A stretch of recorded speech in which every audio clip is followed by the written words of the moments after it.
recognizes the gentleman from Wisconsin, Mr. Grothman, for his question. Well, Dr. Sanders, I'll keep you going here. You cited in your testimony that child welfare consent decrees work against the people they're trying to help. Can you give us examples or elaborate on that a little bit?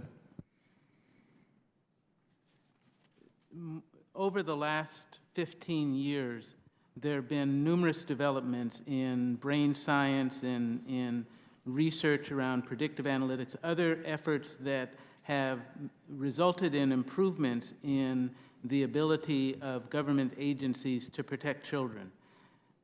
The consent decrees often lock states into agreements that were made at a point in time and don't allow the kind of flexibility that can be implemented to increase the likelihood that children will be protected. So examples would include some of the states like Tennessee that were sued more than 15 years ago and aren't able to implement some of the research changes that have occurred more recently to improve lives of children. Let's take an example of a kid. We'll call him Joshua. Fictional kid maybe, but Joshua, a child who, how would we deal with him without the consent decree? And because of the consent decree, how are we dealing with him, hurting him?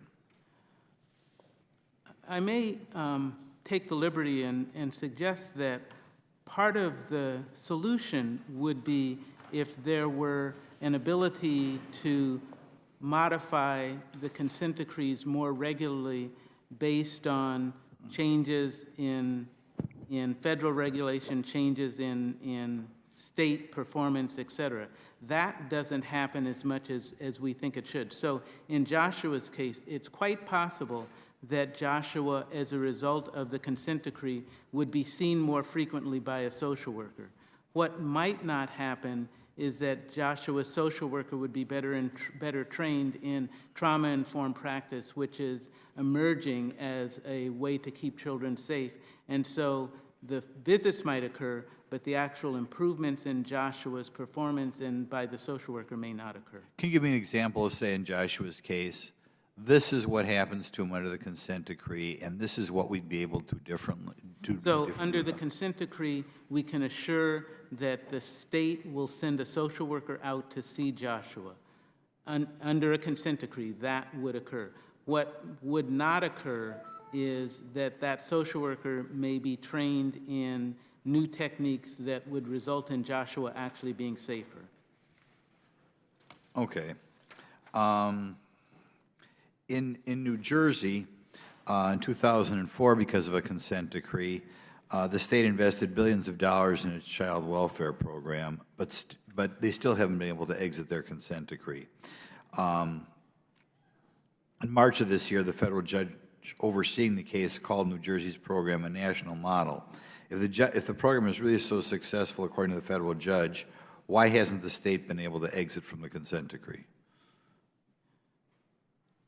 I'm not entirely sure. What I speculate based on knowing something about New Jersey is that there are measures that have not yet been achieved that were part of the initial settlement agreement, and there is a continuing need to improve on specific measures that were agreed to at the time, and that there is not 100% compliance. Okay, Governor Engler, I think the whole problem here with consent decree is it kind of gets at our whole form of government.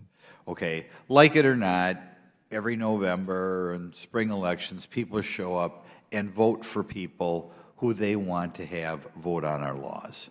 The idea behind consent decrees is that this system of elections doesn't work very well, and we would be better off determining our laws when some bureaucrats and judges and lawyers get together and decide what they will be, right?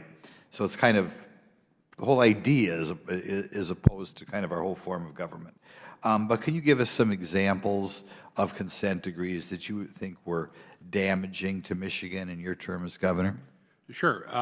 We had a federal judge. This started in 1977, but Judge Fikens, the late Judge John Fikens, was in charge of the women's prisons in Michigan, and he referred to those as his women, and he was very solicitous about what needed to be done in those prisons, and he had lots of opinions. And we had a monitor that he had appointed, and basically he was in charge of the prisons. He was setting policy and instructing us to follow that.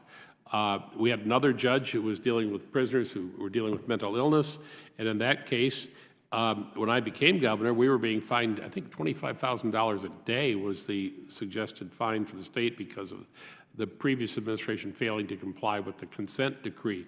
In both of those cases, what I found from our corrections experts, our people running the department, is that they thought having to take the temperature of the oatmeal being served or to be monitoring the temperature of the showers or a number of other reporting requirements were imposed had gone far beyond the pale. And they were arguing that you had differences in opinion,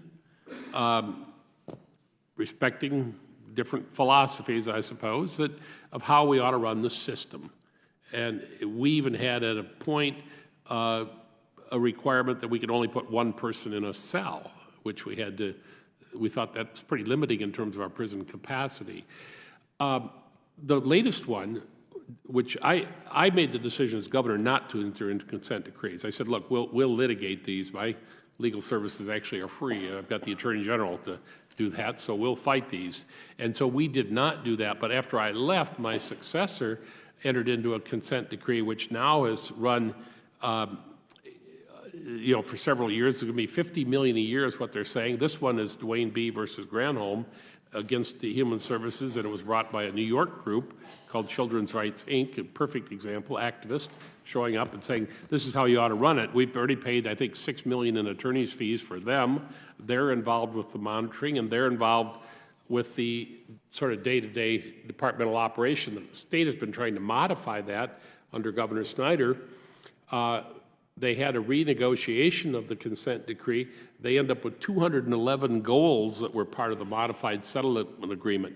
And so they're not running these agencies when you're in that kind of situation. And your premise of the question is very important. Again, it's something that Congresswoman Fox mentioned.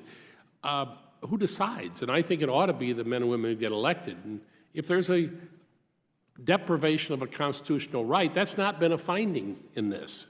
This is just a difference, a fight over how you ought to run this system.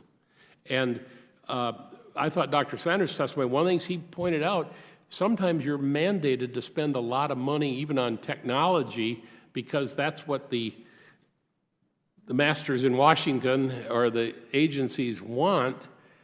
That comes maybe at the expense of training the caseworker that's dealing one-on-one with the client. Thank you. Wish I had more time. The gentleman's time has expired. The chair now